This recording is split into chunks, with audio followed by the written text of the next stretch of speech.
Introduction by Jonathan Swift. Swift took up his permanent residence in the Irish capital in 1714. The Harley administration had fallen never to rise again. Harley himself was a prisoner in the Tower, and Bolingbroke a voluntary exile in France, and an open adherent of the Pretender. Swift came to Dublin to be met by the jeers of the populace, the suspicion of the government officials, and the polite indifference of his clerical colleagues. He had time enough now in which to reflect and employ his brain powers. For several years he kept himself altogether to his duties as Dean of the Cathedral of St. Patrick's, only venturing his pen in letters to dear friends in England, to Pope at Urbury, Lady Howard. His private relations with Miss Hester Vanhamrigh came to a climax, also during this period, and his peculiar intimacy with Stella Johnson took the definite shape in which we now know it. He found himself in debt to his predecessor, Sterne, for a large and comfortless house, and for the cost of his own installation into his office. The money he was to have received, £1,000, to defray these expenses from the last administration, was now, on its fall, kept back from him. Swift had these encumbrances to pay off, and he had his chapter to see to. He did both in characteristic fashion. By dint of almost penurious saving, he accomplished the former, and the latter he managed autocratically, and with good sense. His connection with Oxford and Bolingbroke had been of too intimate a nature for those in power to ignore him. Indeed, PGX's own letters to Knightley Chetwood show us that he was in great fear of arrest, but there is now no doubt that the treasonable relations between Harley and St. John and the Pretender were a great surprise to Swift when they were discovered. He himself had always been an ardent supporter of the Protestant succession, and his writings during his later period in Ireland constantly emphasized this attitude of his, almost too much so. The condition of Ireland as Swift found it in 1714, and as he had known of it even before that time, was of a kind to rouse a temper like his to quick and indignant expression. Even as early as the spring of 1716, we find him unable to restrain himself, and in his letter to at Urbury of April 18th, we catch the spirit which, 4 years later, showed itself in the proposal for the universal use of Irish manufactures, and the Drapier's letters, and culminated in 1729 in the terrible modest proposal for preventing the children of poor people from being a burthen to their parents. To at Urbury he wrote, "I congratulate with England for joining with us here in the fellowship of slavery. It is not so terrible a thing as you imagine. We have long lived under it, and whenever you are disposed to know how to behave yourself in your new condition, you need go no further than me for a director. But because we are resolved to go beyond you, we have transmitted a bill to England, to be returned here, giving the government and 6 of the council power for 3 years to imprison whom they please for 3 months, without any trial or examination. And I expect to be among the first of those upon whom this law will be executed." Writing to Archdeacon Walls, May 5, 1715, 2 of the people in power, he said, "They shall be deceived as far as my power reaches, and PGs I shall not find me altogether so great a cully as they would willingly make me." At that time, England was beginning to initiate a new method for what it called the proper government of Ireland. Hitherto, it had tried the plan of setting one party in the country against another, but now a new party was called into being, known as the English party. This party had nothing to do with the Irish national spirit, and any man, no matter how capable, who held by such a national spirit, was to be set aside. There was to be no Irish party or parties as such. There was to be only the English party governing Ireland in the interests of England. It was the beginning of a government which led to the appointment of such a man as Primate Boulter, who simply ruled Ireland behind the Lord Lieutenant, who was but a figurehead, for and on behalf of the King of England's advisers. Irish institutions, Irish ideas, Irish traditions, the Irish Church, Irish schools, Irish language and literature, Irish trade, manufactures, commerce, agriculture, all were to be subordinated to England's needs and England's demands. At any cost almost, these were to be made subservient to the interests of England. So well was this plan carried out, that Ireland found itself being governed by a small English clique, and its Houses of Parliament a mere tool in the clique's hands.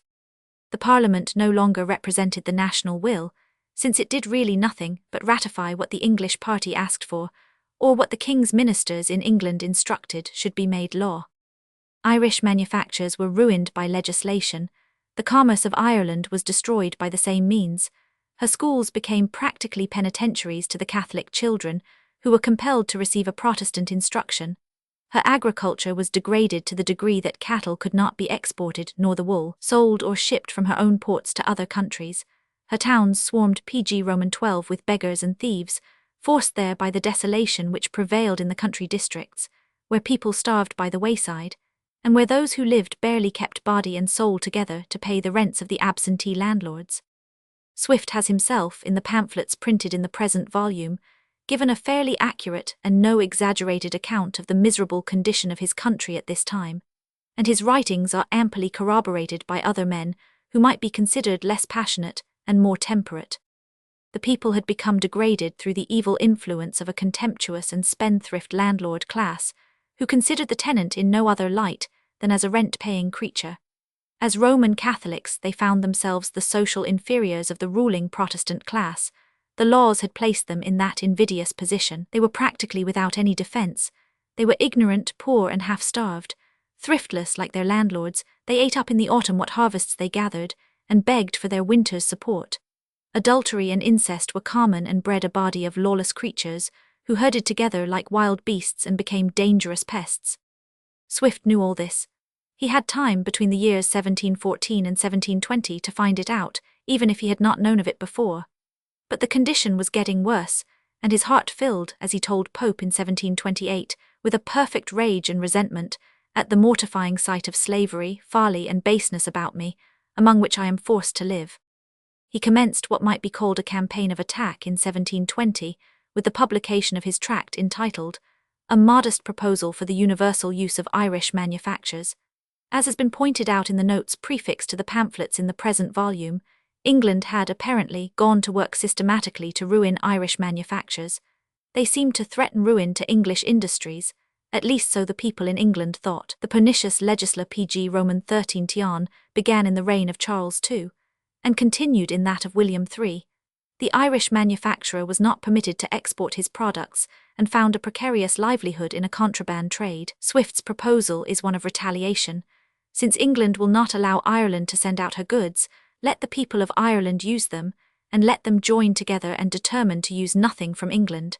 Everything that came from England should be burned, except the people and the coal. If England had the right to prevent the exportation of the goods made in Ireland, she had not the right to prevent the people of Ireland from choosing what they should wear. The temper of the pamphlet was mild in the extreme, but the governing officials saw in it dangerous symptoms. The pamphlet was stigmatized as libelous and seditious, and the writer as attempting to disunite the two nations. The printer was brought to trial, and the pamphlet obtained a tremendous circulation. Although the jury acquitted the printer, Chief Justice Whitshed, who had, as Swift puts it, so quick an understanding that he resolved, if possible, to outdo his orders, sent the jury back 9 times to reconsider their verdict. He even declared solemnly that the author's design was to bring in the pretender. This cry of bringing in the pretender was raised on any and every occasion, and has been well ridiculed by Swift in his examination of certain abuses and corruptions in the city of Dublin. The end of Whitshed's persecution could have been foretold. It fizzled out in a nolle prosque. Following on this interesting commencement came the lengthened agitation against Wood's halfpence, to which we owe the remarkable series of writings known now as the Drapier's Letters. These are fully discussed in the volume preceding this, but Swift found other channels in which to continue rousing the spirit of the people and refreshing it to further effort. The mania for speculation which Law's schemes had given birth to reached poor Ireland PG Roman 14 also. People thought there might be found a scheme on similar lines by which Ireland might move to prosperity. A bank project was initiated for the purpose of assisting small tradesmen. But a scheme that in itself would have been excellent in a prosperous society could only end in failure in such a community as peopled Ireland. Swift felt this and opposed the plan in his satirical tract, The Swearers' Bank. The tract sufficed, for no more was heard of the National Bank after the House of Commons rejected it. The thieves and roughs who infested Dublin came in next for Swift's attention. In characteristic fashion, he seized the occasion of the arrest and execution of one of their leaders to publish a pretended last speech and dying confession, in which he threatened exposure and arrest to the remainder of the gang if they did not make themselves scarce.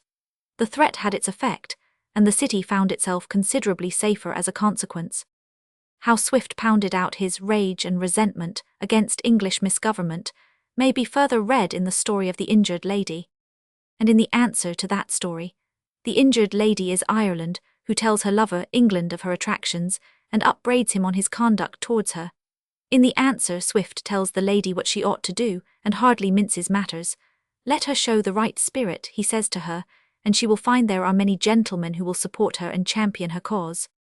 Then came the plain, pathetic, and truthful recital of the short view of the state of Ireland, a pamphlet of but a few pages, and yet terribly effective. As an historical document, it takes rank with the experiences of the clergymen, Skelton and Jackson, as well as the more dispassionate writings of contemporary historians. It is frequently cited by Lecky in his History of Ireland.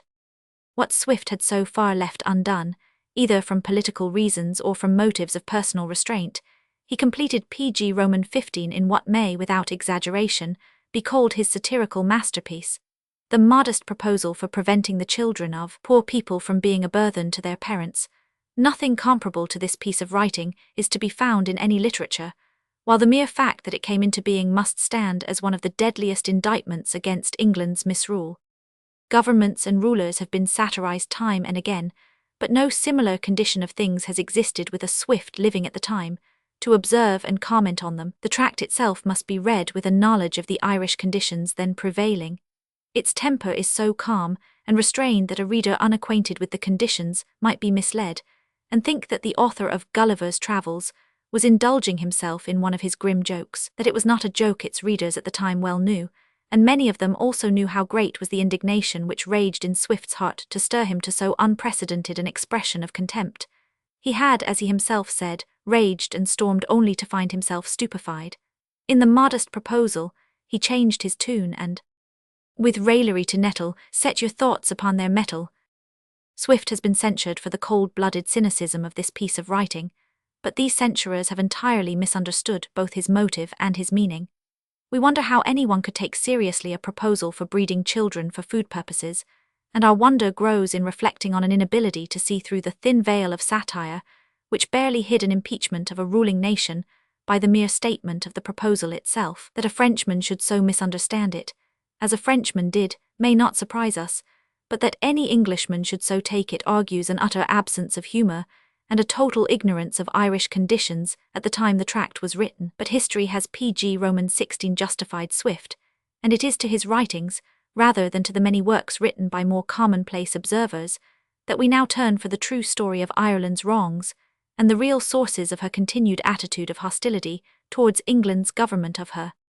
It has been well noted by one of Swift's biographers that for 1,000 readers which the modest proposal has found, there is perhaps only one who is acquainted with Swift's Answer to the Craftsman. It may be that the title is misleading or uninviting, but there is no question that this tract may well stand by the side of the modest proposal, both for force of argument and pungency of satire. In its way and within the limits of its more restricted argument, it is one of the ablest pieces of writing Swift has given us on behalf of Irish liberty. The title of Irish patriot which Swift obtained was not sought for by him. It was given him mainly for the part he played, and for the success he achieved in the Wood's patent agitation. He was acclaimed the champion of the people, because he had stopped the foolish manoeuvres of the Walpole administration. So to label him, however, would be to do him an injustice. In truth, he would have championed the cause of liberty and justice in any country in which he lived, had he found liberty and justice wanting there. The matter of the copper coinage patent was but a peg for him to hang arguments which applied almost everywhere. It was not to the particular arguments, but to the spirit which gave them life, that we must look for the true value of Swift's work, and that spirit, honest, brave, strong for the right, is even more abundantly displayed in the writings we have just considered. They witness to his championship of liberty and justice, to his impeachment of selfish office-holders and a short-sighted policy. They gave him his position as the chief among the citizens of Dublin, to whom he spoke as counsel and adviser. They proclaim him as the PG Roman 17 friend of the common people, to whom he was more than the Dean of St. Patrick's. He may have begun his work impelled by a hatred for Whiggish principles, but he undoubtedly accomplished it in the spirit of a broad-minded and far-seeing statesman. The pressing needs of Ireland were too urgent, and crying for him to permit his personal dislike of the Irish natives to divert him from his humanitarian efforts.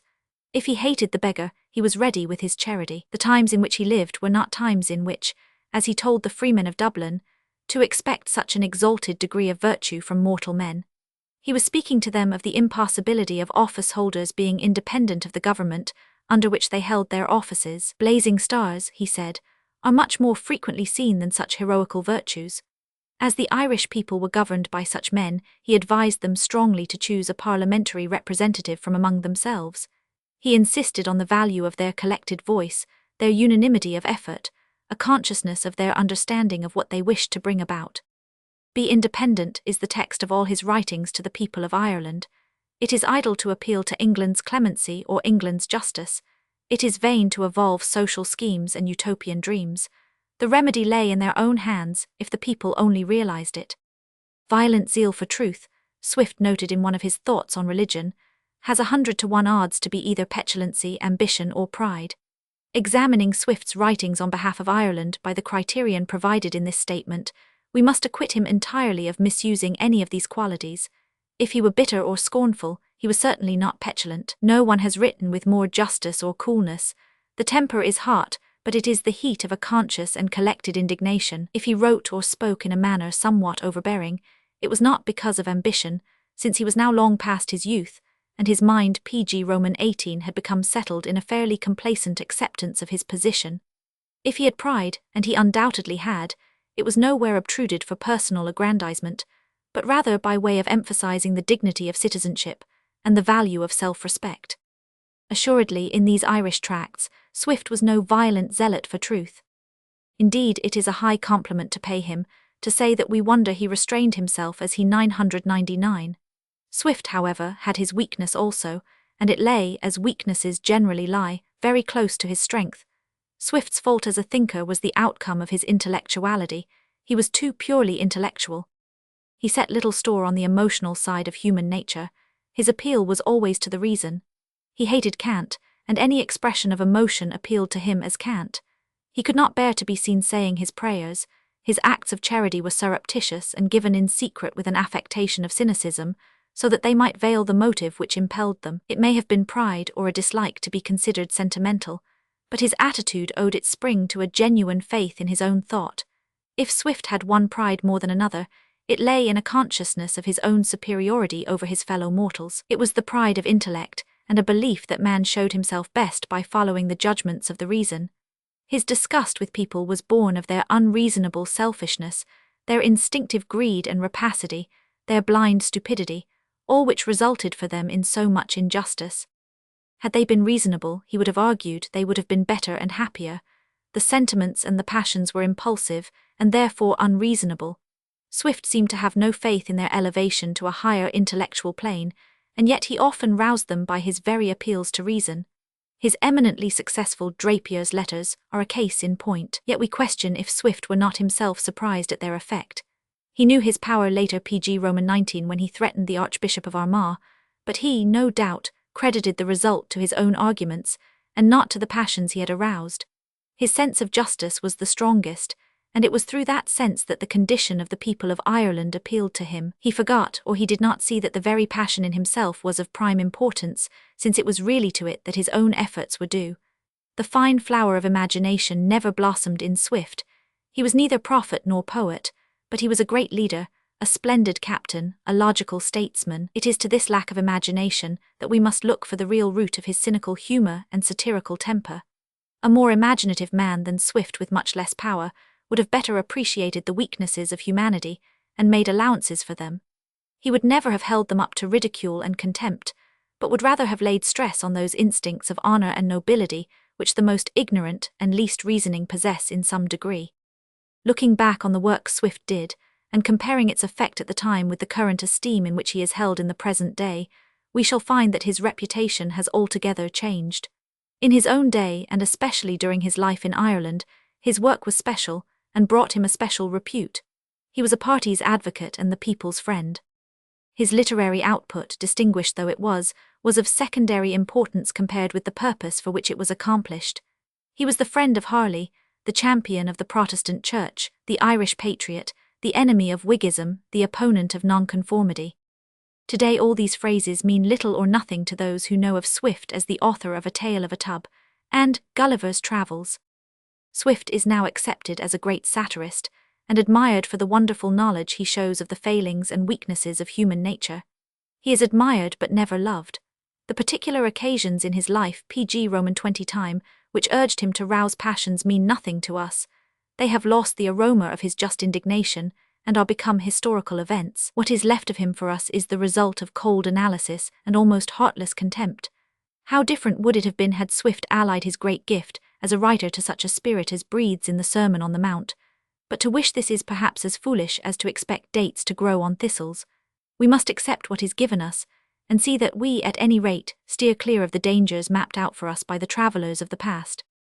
The editor takes this opportunity to thank Mr. G. Ravenscroft Dennis and Mr. W. Spencer Jackson for much valuable assistance in the reading of proofs and the collation of texts. Temple Scott, New York, May 18, 1905, pg Roman 21, pg Roman 9.